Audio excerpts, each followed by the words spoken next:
All right, 4.5 is integration by substitution.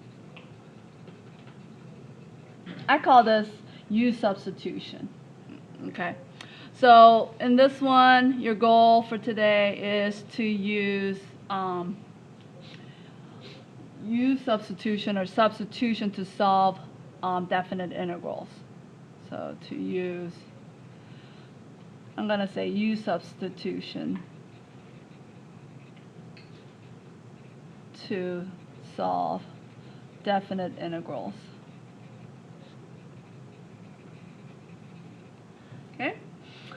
All right, so let's kind of go back to the chain rule. Remember the chain rule when you take the derivative? Do you guys remember that? So in the chain rule for the derivatives, remember when we took the derivative of, let's say, f of g of x?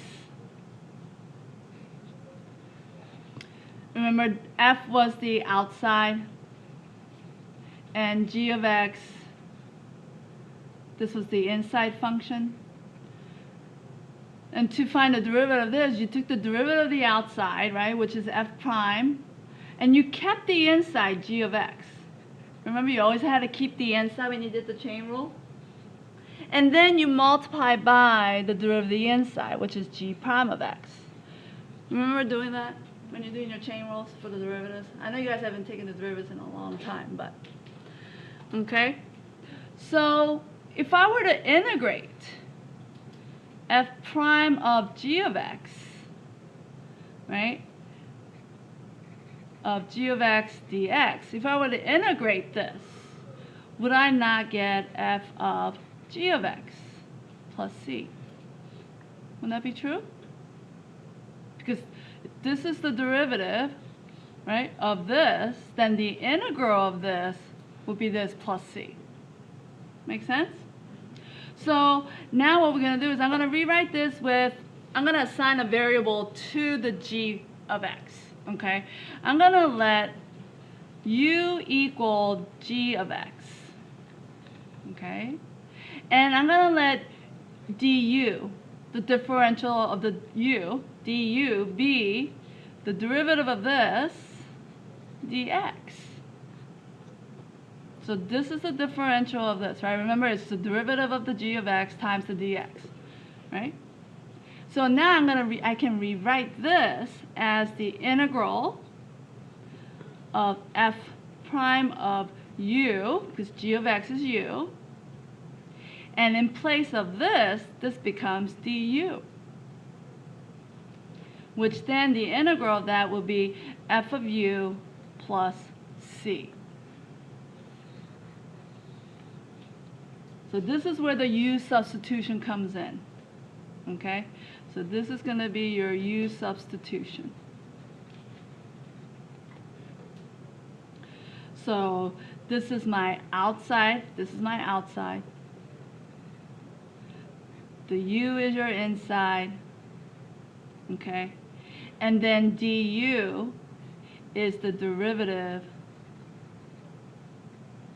of the inside. Okay? I'm just going to jump right into examples, because that's all this is when you're integrating by substitution, and we call it the u substitution. Okay? So I'm going to let you guys finish writing. Let me know when you're done. Here's example number 1. Ready? We're going to integrate 2x times x squared plus 1 to the 4th power dx. Now this you're gonna have to get used to figuring out what's the inside and what's the outside. Okay? Anybody know what is the outside and what's the inside in this particular function? What's my? Anybody? Say it again. X squared plus 1 is the inside. Yes, this is my inside. Right? That's the inside. I'm going to point I to it. That's my inside. What's my outside?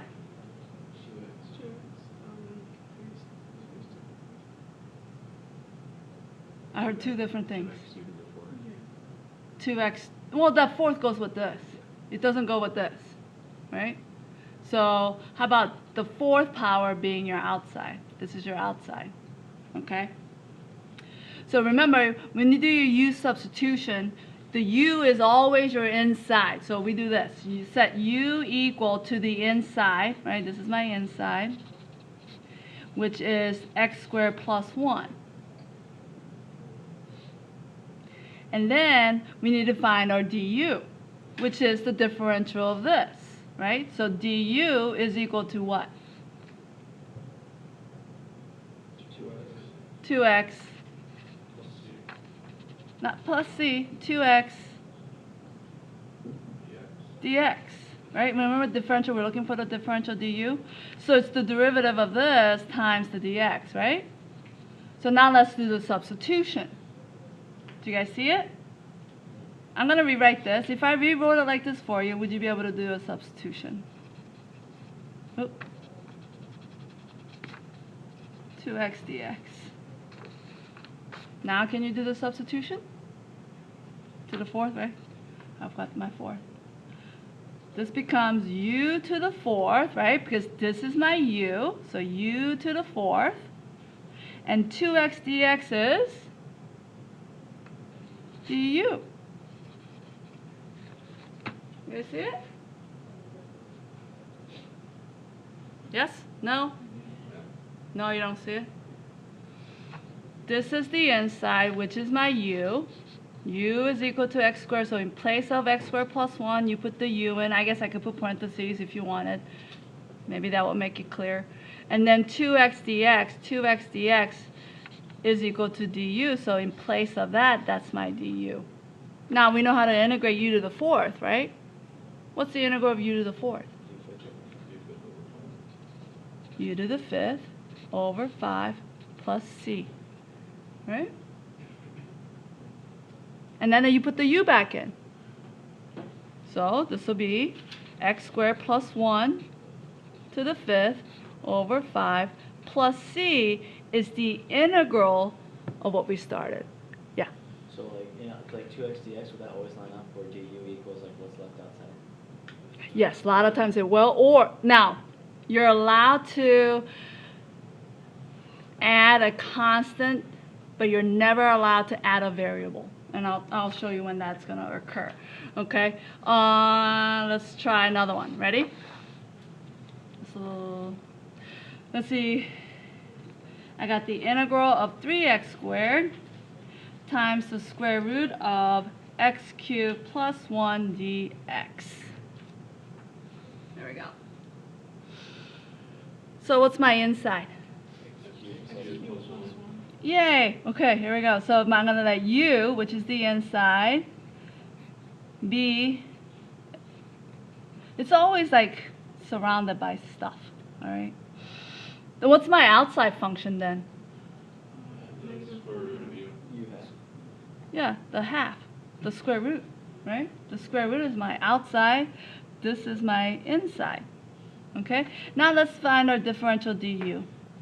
What is the differential of x cubed plus 1?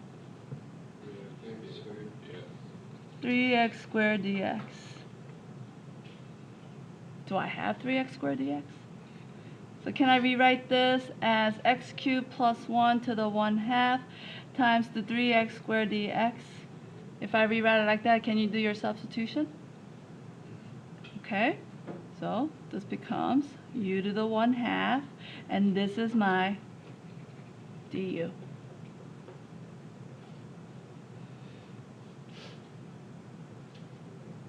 And what's the integral of u to the 1/2?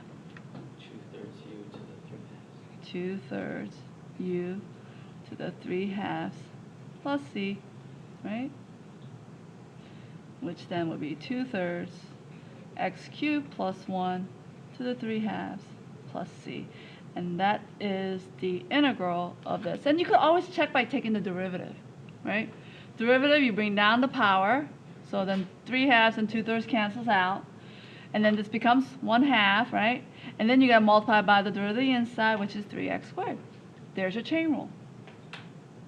Everybody follow? Okay. All right, how about this one? You know we got to do a trig one, right? Integral of secant squared of x times the tangent of x plus 3 dx. This one's a little tricky.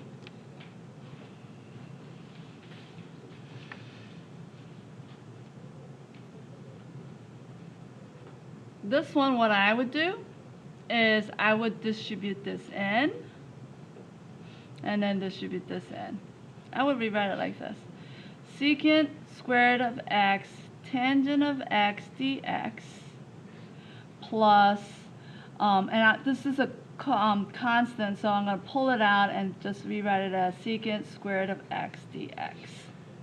So now you're not going to use substitution all the time. You use it when there is something outside, inside, you know. Okay? All right, so this part is just a regular, right? What's the integral of secant squared dx? Tangent. So this part is just 3 tangent of x, and then you got your plus c. Okay? Now this one's a little tricky. What's my u in this one? Anybody know what the u is in this one? X? Tangent of x. How about tangent of x is my u? Do you know why that tangent of x is my u? What is the derivative of tangent?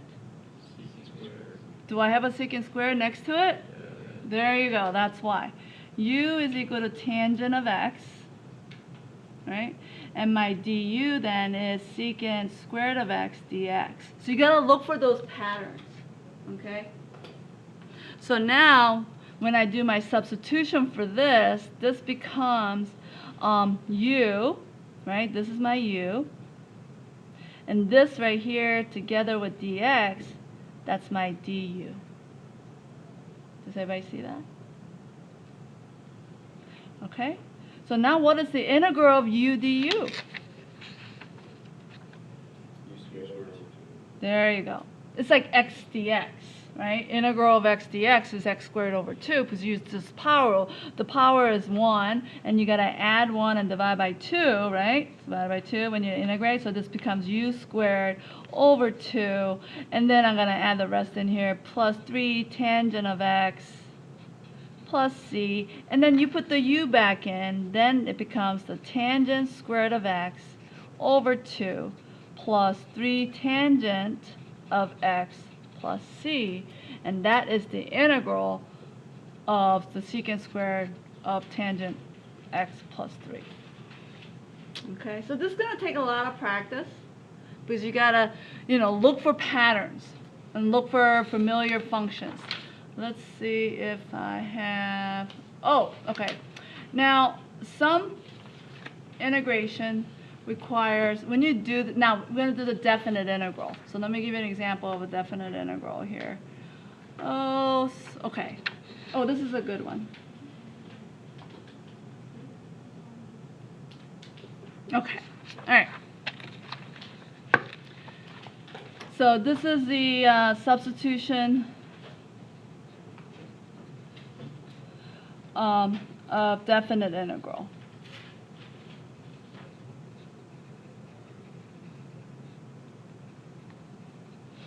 Okay. All right, so for this one, I'm just going to grab it out of the book here. So in this example, I got an integral from 0 to 1 of x times x squared plus 1 to the third dx. Okay. Now these bounds are for the x values. Okay.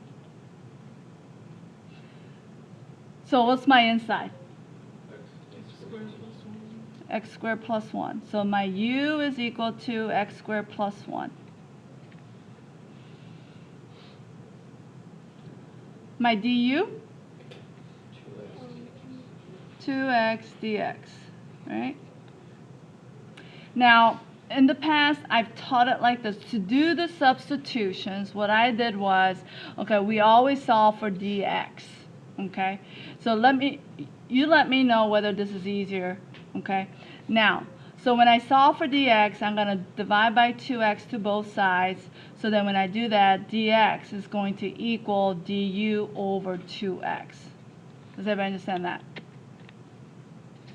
So I'm just solving for dx. So now when I do my substitutions, I'm going to say, okay, in place of x squared plus 1, I'm going to put the u in. And then in place of dx, I'm going to put in du over 2x. Okay, so this becomes 0 to 1.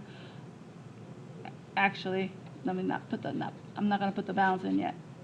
And then in place of this, well, I'm going to keep the x, and then this becomes u to the third, right? And then dx is du over 2x. What happens with my x's? They cancel out, okay? So you could do it that way, or you could say, okay, du, x dx, but you're going to need that too. So a lot of times students don't see that. You got to add the 2 there. So these cancels out. So then what you have left is then you get the integral of u to the third du over 2. That's what you get. Okay? So then you could pull out the 1/2. So this becomes 1/2 integral of u to the third du. All right? Now, here's 2 things for the bounds. You could replace 0 and 1 by finding a new bounds if you leave it in terms of u. Or you could rewrite this after you integrate and substitute the u back in with the x, then you keep the bounds. You could do it either way. So does everybody know how to get the bounds for here in terms of u? Everybody know where to go? How do I find? I want it in terms, this is u, but remember these bounds were for x's. So to find in terms of u, you come over here and plug these numbers in. So when x is 1, right?